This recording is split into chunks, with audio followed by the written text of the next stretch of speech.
महायुतीत बारामतीची जागा राष्ट्रवादीला सोडण्यास भाजप तयार। सुप्रिया सुळेंविरोधात भाऊजे सुनेत्रा पवार निवडणुकीच्या रिंगणात उतरण्याची शक्यता। महाराष्ट्रातील एका बड्या नेत्याचा दावा। बारामतीत सुप्रिया सुळेंच्या विकास कामांचा रथ। या रथाच्या माध्यमातून सुप्रिया सुळेंनी केलेल्या कामांची माहिती नागरिकांपर्यंत पोहोचवण्याचं काम सुरू। संसदेत मुद्दे मांडण्यासाठीच आम्हाला जनतेने निवडून दिलं। भाषण करण्यासाठीच संसद असते। सुप्रिया सुळेंचं अजित पवारांना प्रत्युत्तर। बारामतीकरांनी मला 3 वेळा निवडून दिलं, आता भावनिक न होता मला मेरिटवरच निवडून द्या। सुप्रिया सुळेंचं बारामतीकरांना आवाहन।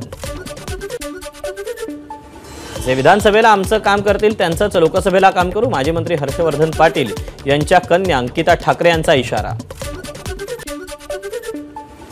नवी मुंबईत राष्ट्रवादी काँग्रेसचा अल्पसंख्याक मेळावा। राज्यभरातून मोठ्या संख्येने मुस्लिम बांधव मेळाव्याला उपस्थित। संभाजीनगरमध्ये खासगी रुग्णालयातून शासकीय योजनेतून उपचार करणाऱ्यांकडून पैसे लाटल्याचा प्रकार, तर तक्रारीनंतर चौकशी करणाऱ्या अधिकाऱ्याकडूनच तक्रारदाराला मध्यस्थीसाठी फोन। 22 आणि 23 फेब्रुवारीला उद्धव ठाकरेंचा बुलढाणा लोकसभा मतदारसंघात दौरा। बुलढाणा लोकसभा मतदारसंघात उद्धव ठाकरे एकूण 6 सभा घेणार। महानिष्ठा, महान्याय आणि महाराष्ट्र नारा आज मुख्यमंत्र्यांच्या ठाण्यात घुमणार। ठाण्यातील शिवसैनिकांची आदित्य ठाकरे संवाद साधणार। ठाण्यात आदित्य ठाकरेंच्या स्वागताचे बॅनर्स। आदित्य ठाकरेंच्या बॅनर शेजारीत मुख्यमंत्री एकनाथ शिंदे आणि खासदार श्रीकांत शिंदेंचेही बॅनर। मनोज जरांगेंच्या उपोषणाचा 9वा दिवस। सगळे सोयरे कायद्याची अंमलबजावणी झाल्याशिवाय आंदोलनातून माघार घेणार नाही, जरांगेंचा निर्धार। परभणीच्या पूर्णा तालुक्यातील देऊळगाव दुधाटे इथं मराठा आंदोलकांनी आक्रमक होत मुक्कामी असलेली एसटी बस पेटवली। विभागीय नियंत्रकांकडून 4ही आगारातील एसटी सेवा बंद।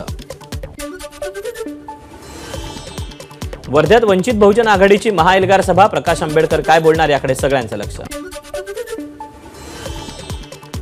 अधिवेशनात जुन्या पेन्शनची खुशखबर मिळण्याची शक्यता। राज्य सरकार कर्मचाऱ्यांसाठी नवी पेन्शन योजना आणण्याच्या तयारीत असल्याची माहिती। महाराष्ट्रात नवीन 224 महसूल मंडळात दुष्काळ सदृश्य परिस्थिती घोषित। दुष्काळजन्य भागातील शेतकऱ्यांना वेगवेगळ्या सवलती लागू। शासनाकडून नवा GR जारी।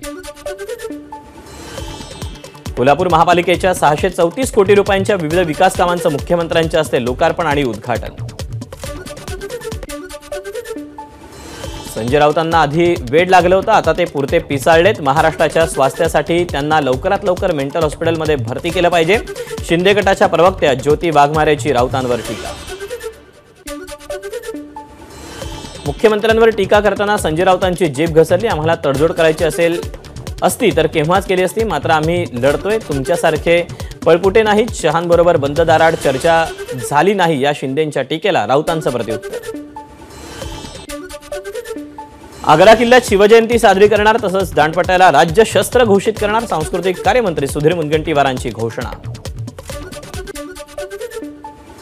शिवजयंतीनिमित्त उद्या सकाळी 7 वाजल्यापासून पुणे शहरातील वाहतुकीत बदल। शहरातील नेहरू रस्ता, लक्ष्मी रस्ता, शिवाजी रस्ता, बाजीराव रस्ता वाहतुकीसाठी बंद।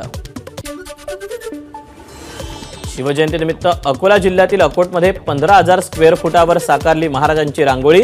40 क्विंटल रांगोळीचा वापर। रांगोळी कलावंत अनिल काळे आणि चतुर्भुज आर्ट फाउंडेशनची कलाकृती। शिवजयंतीनिमित्त जळगावात विविध उपक्रम। शिवकालीन नौका आणि गड किल्ल्यांचं प्रदर्शन। शिवाजी महाराजांच्या युद्धकलेचा इतिहास प्रत्येकापर्यंत पोहोचवण्याचं उद्दिष्ट। नाशिकच्या मनमाडमध्ये उभारण्यात आलेल्या छत्रपती शिवाजी महाराजांच्या पूर्णाकृती पुतळ्याचं लोकार्पण। आमदार सुहास कांदे आणि पत्नी अंजुम कांदे यांच्या हस्ते लोकार्पण सोहळा पार पडणार। अटल सेतूवर पार पडली पहिली सी ब्रिज मॅरेथॉन स्पर्धा। मॅरेथॉनमध्ये अनेक धावपटूंचा सहभाग। मुंबईतील शिवडी न्हावाशेवा अटल सेतूवर मॅरेथॉनला अभिनेता अक्षय कुमार आणि टायगर श्रॉफची बाईक चालवून दणक्यात एंट्री। एबीपी माझा, उघडा डोळे बघा नीट।